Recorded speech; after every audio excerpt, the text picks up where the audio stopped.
Ya, pemirsa, Anda masih menyaksikan Market Opening dan berikut ini akan kami sampaikan top headlines. Ini adalah pilihan redaksi IDXNL di mana Bank Indonesia menyatakan bahwa perekonomian nasional di semester kedua harus lebih baik dibandingkan dengan semester 1. Dan selain itu, peran sentral dari berbagai pemangku kepentingan di negeri ini juga harus lebih ditingkatkan untuk mendorong laju perekonomian nasional.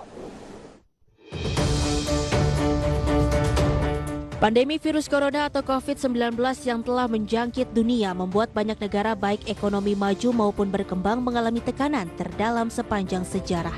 Bahkan sejumlah negara sudah masuk dalam jurang resesi ekonomi. Adapun kondisi perekonomian di tanah air khususnya di sepanjang semester pertama tahun ini tidak jauh berbeda, terkoyak cukup dalam. Untuk itu Bank Indonesia pun berharap kondisi ekonomi di semester 2 bisa lebih baik dibandingkan semester pertama tahun ini. Deputi Gubernur Bank Indonesia Dodi Budi Waluyo seperti dikutip media mengatakan, perkembangan ekonomi di semester 2 tahun depan juga bergantung dengan usaha-usaha yang dilakukan oleh berbagai otoritas di dalam negeri dan bergantung pada 5 hal penting. Pertama, permintaan domestik di semester 2 2020 yang bisa ditingkatkan sejalan relaksasi pembatasan sosial berskala besar atau PSBB yang dilakukan bertahap. Kedua, kebijakan fiskal pemerintah terkait konsumsi pemerintah di semester kedua yang harus digenjot dan didistribusikan secara merata, terutama bagi masyarakat menengah ke bawah.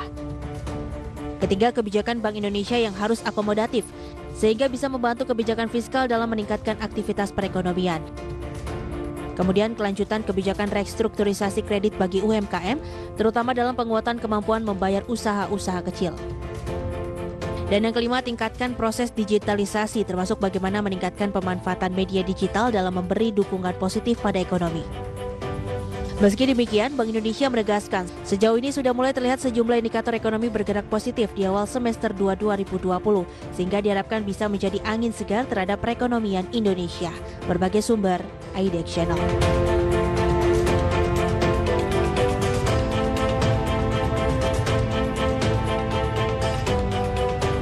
Baik, pemirsa, kita lanjutkan kembali perbincangan bersama Andri Zakaria Siregar, beliau adalah Head of Technical Analysis Research dari BNI Sekuritas. Ya, Mas Andri, tadi sudah disampaikan begitu, secara makro ekonomi Indonesia di semester kedua ini memang diharapkan akan dan wajib lebih baik dibandingkan dengan semester 1, karena kita tahu juga sudah banyak pihak yang mengkhawatirkan bahwa kuartal 3 bahwa Indonesia justru akan mengalami tekanan. Apabila tumbuh negatif, maka kita tidak akan berbeda jauh dengan sejumlah negara yang sudah masuk dalam jurang resesi ekonomi. Bagaimana analisis Anda untuk kondisi seperti ini? Ya, saya pikir kan memang beberapa ekspektasi ya. Kemarin juga Menteri Keuangan Sri Mulyani pun memprediksikan kuartal 3 ini bisa negatif 2% sampai dengan 0 ya. Jadi betul. Saya pikir ini juga harus kita highlight ya. Jadi setidaknya yang harus dilakukan oleh pemerintah ya harus banyak merilis stimulus baru ya, dan juga yang bisa langsung diserap oleh sektor real, karena saat ini kan sektor real yang paling terkena ya dari COVID-19 ini. Jadi saya pikir ya selama tidak ada lagi meskipun sekarang